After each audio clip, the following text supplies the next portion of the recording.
Welcome to the Be Bold podcast. I'm Beth Whitman.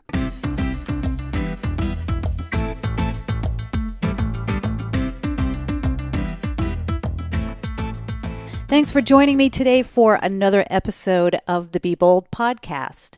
I hope you all had a fabulous holiday with friends and family, and that you didn't indulge too much, but you indulged just enough that you're encouraged to set yourself up for some healthy habits starting this month.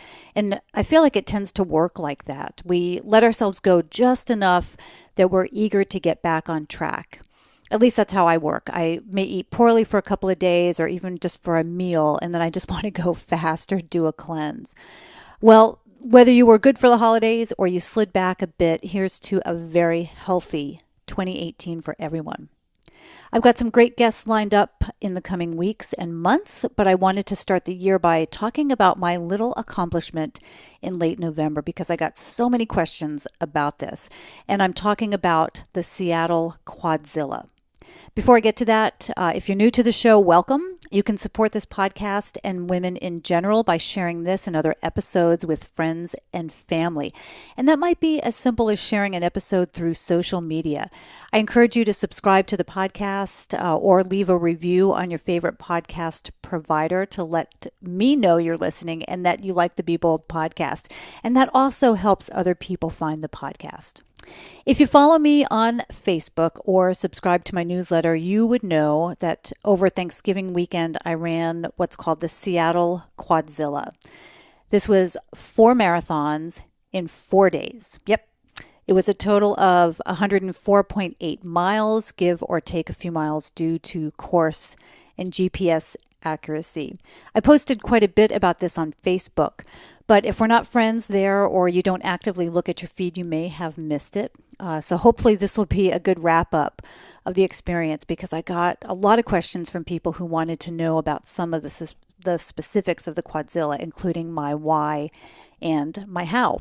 First, let me just explain that I'm not the only one wacky enough to run this thing. I think there were 34 of us who signed up for it to run all 4 marathons, and 25 of us completed all 4. And this was the Seattle Quadzilla, but these are found in other locations around the country, so it's not just a wacky Seattle thing we do over Thanksgiving. Anyway, just so you know, I'm not totally out on a limb by myself. Okay, let me tell you a little bit about my why. You may want to go back to episode number 15 to find out a little bit about my very short running history and my Boston qualifying time over the 4th of July in 2017. And that's a good primer about just my running. But here I want to jump right into the Quadzilla and how this came about. I've been wanting to do a 50-miler for a long time, but most 50-mile races are trail runs. And I don't have experience on trails, and at least for the time being, that's not really my thing. I don't want to have to drive out to the mountains to train, and I'm not much of an uphill runner. So, although on trails, often what you're doing is you're walking uphill and then you're running downhill, and that all sounds great, but just really right now it's not my thing. In any case, I haven't been able to find a 50-mile road race that fits with my travel schedule. There are some out there, but the timing is such that I can't properly train because I'm either out of the country or just it's not conducive for me to stay on track. The closest I came to it was running 2 back-to-back marathons over Thanksgiving in 2016. I ran a 50K, that's 31 miles, on the Saturday after Thanksgiving, and then ran a full marathon, 26.2 miles, the Sunday after Thanksgiving. It was at the Saturday race that I first heard about this thing called the Quadzilla. That's where I first heard people talking about running 4 marathons in 4 days. And I thought that was absolutely nuts. At that point, that was Thanksgiving 2016, I didn't think I'd ever run 2 back-to-backs again, let alone 4. Fast forward to the Foot Traffic Flat Marathon on Sauvie Island, and that's just near Portland, Oregon, in July of last year. That was my Boston qualifying race that I mentioned previously. In short, in order to qualify for Boston, I had to come in under 4 hours. And I knew that was pushing it for me, but I also knew that I could do it. I ended up coming across the finish line at 3 hours, 59 minutes and 14 seconds. So I just barely made it as a qualifier, but I did make it. I was flat out on my back, literally. I was laying on the ground, resting while John went to get me something to eat. And this woman crossed the finish line because I was right near the finish line. So I saw her come across, and she was really out of breath, and she looked exhausted. And I asked her if she needed anything and if she was okay, because she didn't look like she was great. And she said in slurred speech that she was okay and that she was excited because she came in at 4:22. So that was just 22 minutes after me. Someone walked up to her and said, "Marie, are you okay? Do you need water?" Again, slurred speech. She said she was okay, and she excitedly told her friend that she came in at 4:22. He then looked at me, and I just didn't think that was a big deal. He then looked at me and said, "This is Marie's 60th marathon. She turned 60 in 3 weeks. This is her 4th marathon in 4 days, and she had a stroke 18 months ago." Shit.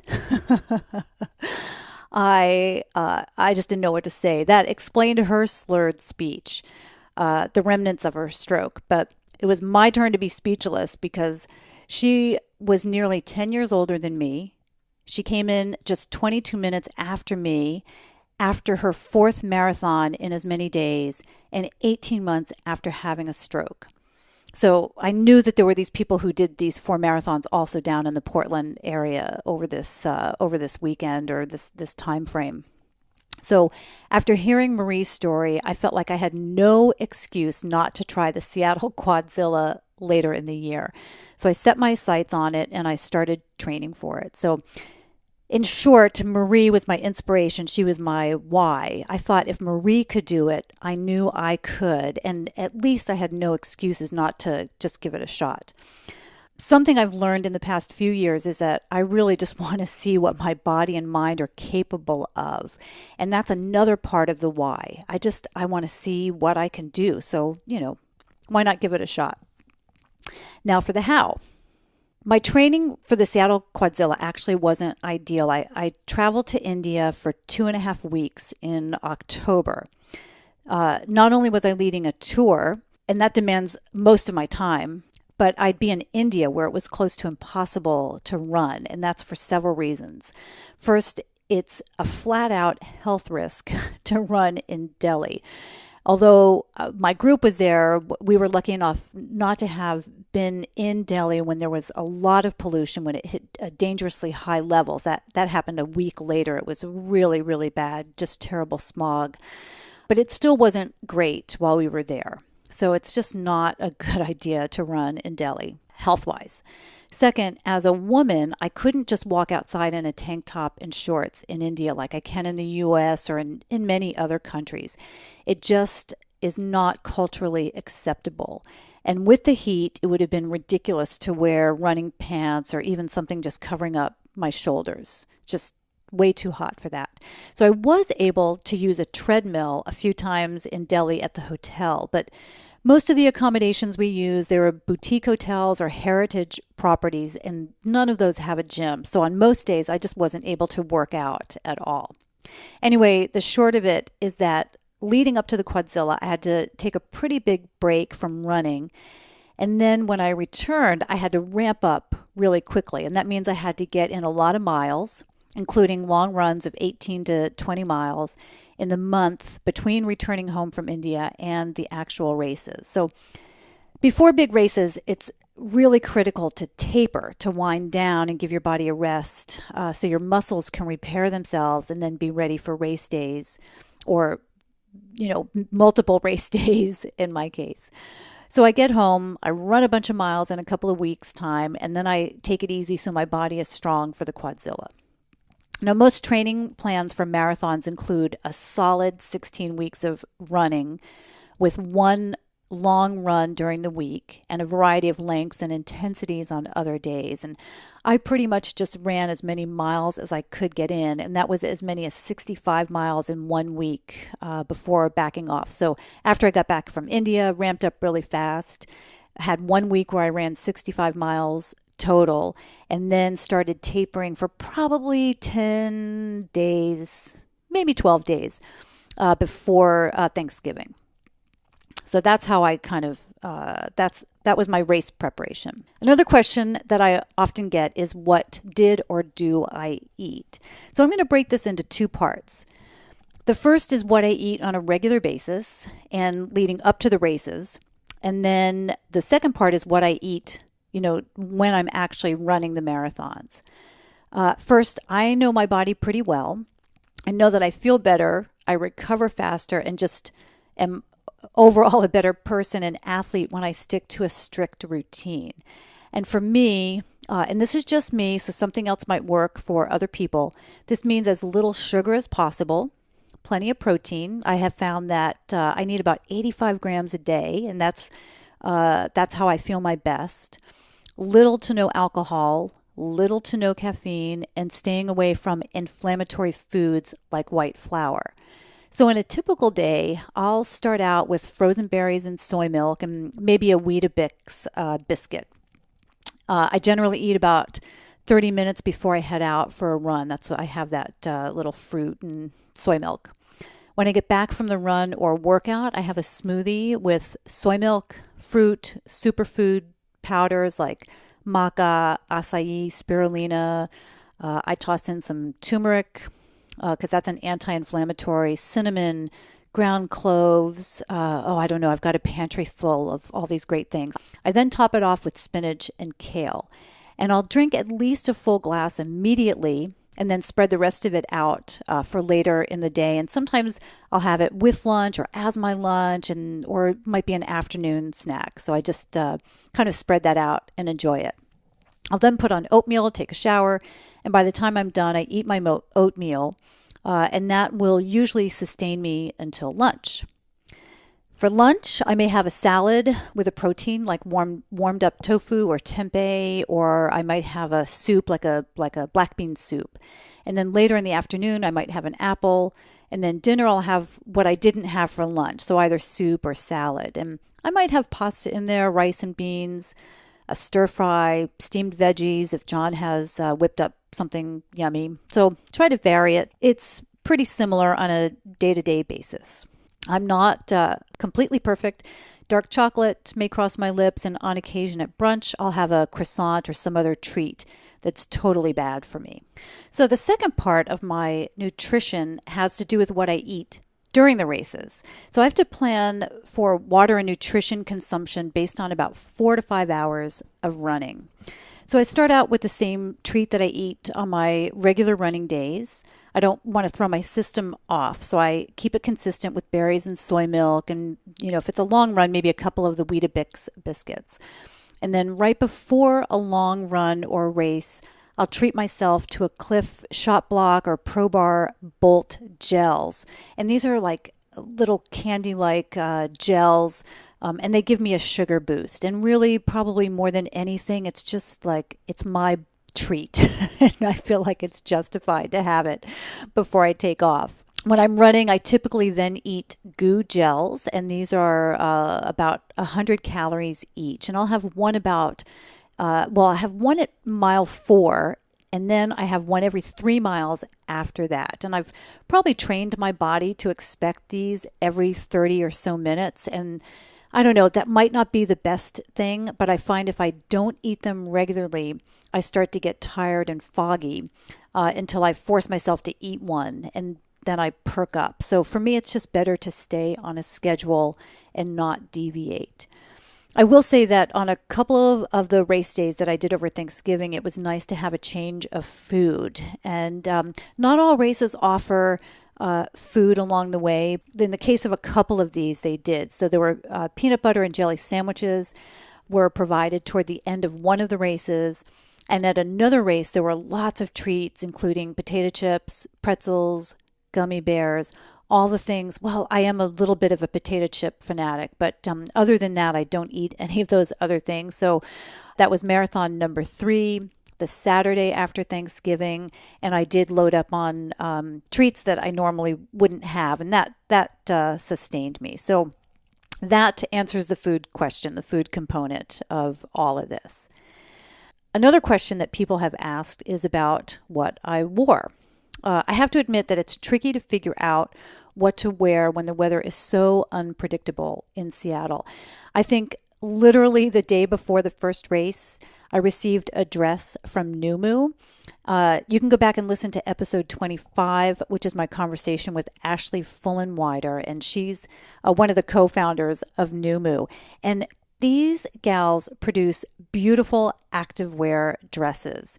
Because I wasn't racing to hit a specific time, I felt like it wasn't a huge risk to wear something new. Normally, I wouldn't do that for a race, and it's not recommended, but I wasn't too concerned about it. So on this first day, I wore this cute little Numu dress. It was still pretty cold out, so I actually had a top over it, and I don't think I needed a jacket that day, but it was the only kind of nice day of all of those 4 races, so that that was the perfect day to be wearing my new Numu. It was just great.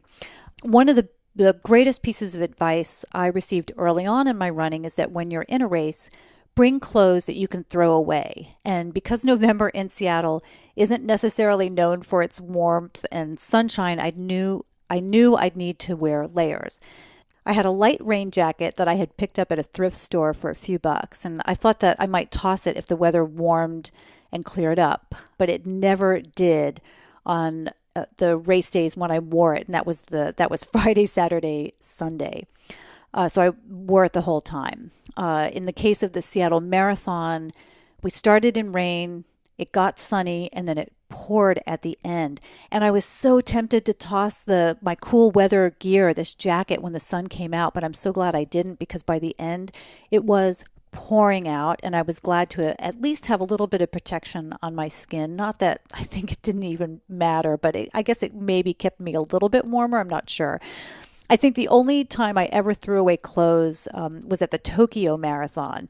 And I had leggings on at the beginning of the marathon, just as we were waiting, kind of in our corrals, getting ready to pass the start line. And it was a February marathon, and it was really cold, and I was able to just take off the leggings and toss them behind. They were like a sweatpants that I had worn. So in general, what I do is I don't have anything fancy in terms of my clothes. I've got just leggings that go past the knees. That's for my cooler weather runs. And then just depending, I might wear either a long sleeve top or a short sleeve top. I think for race days, I'm always in a short sleeve because I know I'm going to heat up probably after 10 minutes or so. As for shoes, I've been a big Pearl Izumi fan for a long time, and this is exclusively what I run in. The ones that I have, they are the N1s, and these are like a really minimalist shoe. And what that means is that there's no lift in the heel. Here's a hot tip for you. Unfortunately, Pearl Izumi is getting out of the running gear business. I think they're just going to be focusing on bicycle gear. And right now, their running shoes are all on sale. The last I checked, they were all on sale for about $45. And they've got limited sizes and colors, but it's a steal if you can find them in your size.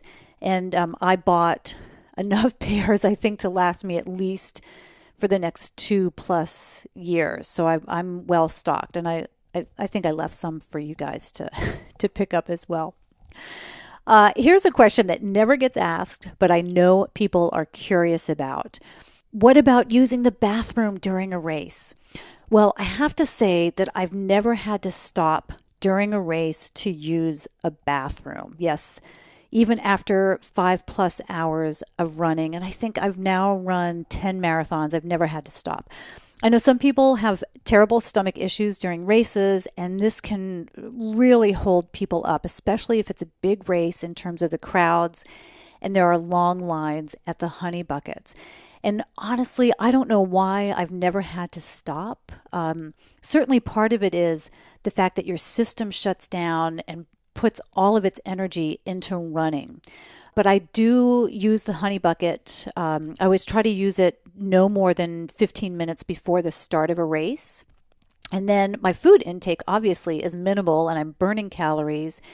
And I think that I'm just really good at spacing out my sips of water enough that I'm sweating out anything that I'm consuming. So that's me. Lots of people are different, but you should know that on all race courses, there are honey buckets available throughout the course. So even the smallest of races will have strategically placed honey buckets along the way. I think that's probably a law. Let's see. A lot of people have asked just how I felt after the races. Now that's interesting because each one was quite different. And after the first race, that was Thanksgiving Day, I had some pain in my left ankle that I actually thought might prevent me from completing the remainder of the races. And I still am just a little bit concerned that I might have a tiny little stress fracture there. And it was slightly painful running and a bit painful later that day. So that was Thanksgiving race number 1. A friend that I saw on Thanksgiving Day was really excited for me and wanted to see me at the finish line after the 4th marathon. And in the back of my head, I just kept thinking, I may not make it. Like, I think I'm going to wake up tomorrow and not be able to run on this ankle. But the next morning I got up, and really after a good night's sleep, it felt much better. So I think it just had time to repair. And I was still aware of it through the first couple of miles of that second marathon. But then after that, I didn't even notice it. And it was never a concern for the rest of the Quadzilla. So it's just, the body is amazing in terms of the way it can heal. So after each of the races, I drank my usual protein shake and then went home and put my legs up and just really tried to relax. So we have this device. It's called a Mark Pro, and some of you might be familiar with something similar that you'd find at an acupuncturist or a chiropractor's office. Anyway, this device has 4 wires coming out that attach to sticky round pads, and 2 of the wires and their pads emit a strong pulse, and 2 of them emit a buzz. Does that make sense? So you strategically place them where you're feeling pain or where you think you might have pain. So I used this after each run. I put it on each of my knees and I put it on my ankles. What it does is it brings blood flow to the area. So it stimulates faster repair. And I know some people are fans of and have recommended ice baths, but there's no way I could tolerate that. So in addition to using the Mark Pro, one day I did take an Epsom salt bath, and I don't know if it helped, but it felt great at the time. So in general, each day I felt pretty good, was getting a little bit tired, but just kept my legs up, and that seemed to help quite a bit. So that's the physical aspect of running these marathons. One thing I think some people might underestimate when it comes to marathons or really any kind of endurance sport is the mental capacity that it takes. There's a saying that when you think you're done, you actually still have 40% left in your tank. And that's really all about the mental aspect of doing something difficult. I guess it's kind of like feeling full after a meal, but you have room for dessert. Definitely, it takes the physical ability to do a thing like a marathon, but if your head isn't into it, you're done long before your legs give out. I was emailing a friend before the Quadzilla, and I said I was treating it like a long meditation. And at the very least, it would be a chance for me to catch up on podcasts that I had been hoarding. So I figured I'd be running for about 18 to 20 hours. And I was right about that. I finished with a time of 19 hours and 34 minutes. But as it turns out, I think I was a little bit flippant about the process. Not that I could have done anything more to prepare or that I would have even done anything different, but I have to admit, I was not nervous at all. I just had a goal of finishing with no time limit, and I wasn't beholden to anyone. So I just got up each day and did what I needed to do without overthinking it. And I think in some ways that really was the best approach. I did get a bit tired of the podcasts that I had been really excited to listen to because literally I hadn't listened to podcasts for weeks leading up to that because I was saving them. And by the Seattle Marathon on day 4, I was really whipped. luckily, there were a number of other Quadzilla runners that I was leapfrogging with at the end, so we were able to cheer each other on, and that was nice. In the back of my mind, I think I had this fantasy that I was going to end strong on day 4. And that's because when I had done these 2 back-to-backs the previous year over Thanksgiving, so that 50K on Saturday and the full marathon, the Seattle Marathon on Sunday, I came in a lot stronger on Sunday than I did on Saturday. So I really had kind of this fantasy that, on that 4th marathon, I'm going to be doing this great thing and I'm going to come strong across the finish line. Really, it was all I could do to muster my energy, for those last 6 miles, that last hour in Seattle. It was pouring rain by then, and the course had changed from the previous year. So I didn't really know what to expect at the end. And so there was a lot of uncertainty and a lot of cold and a lot of wet.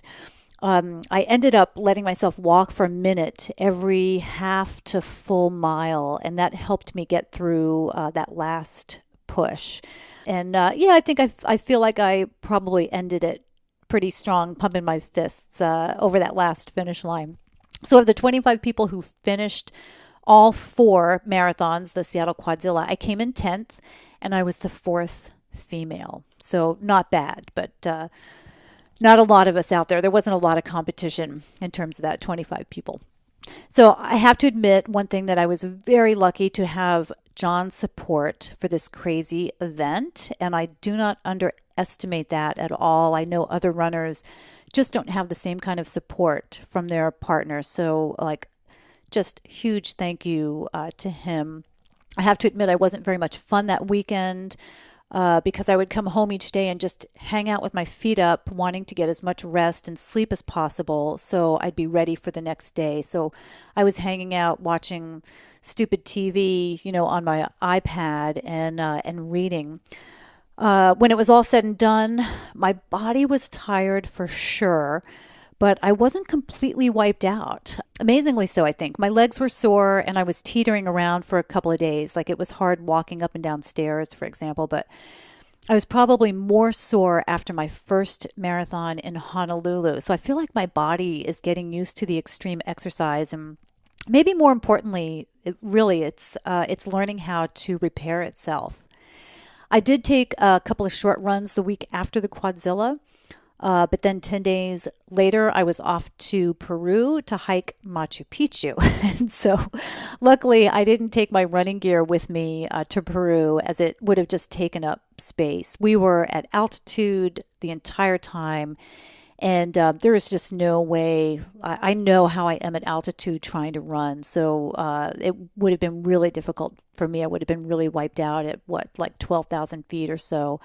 I'm sure having that downtime allowed my body to repair even further, so the timing couldn't have been better. So now I'm back running. I'm on my usual schedule, and what's next? I don't know. I'm not 100% sure what will come up first, what the next thing will be, but I'm trying to finagle my way into the Boston Marathon. So I qualified, but because there were so many people who registered, I didn't have a fast enough time to actually get in, but I'm working out some other ways that maybe I can do it for this year. Who knows? Well, I should know soon about that.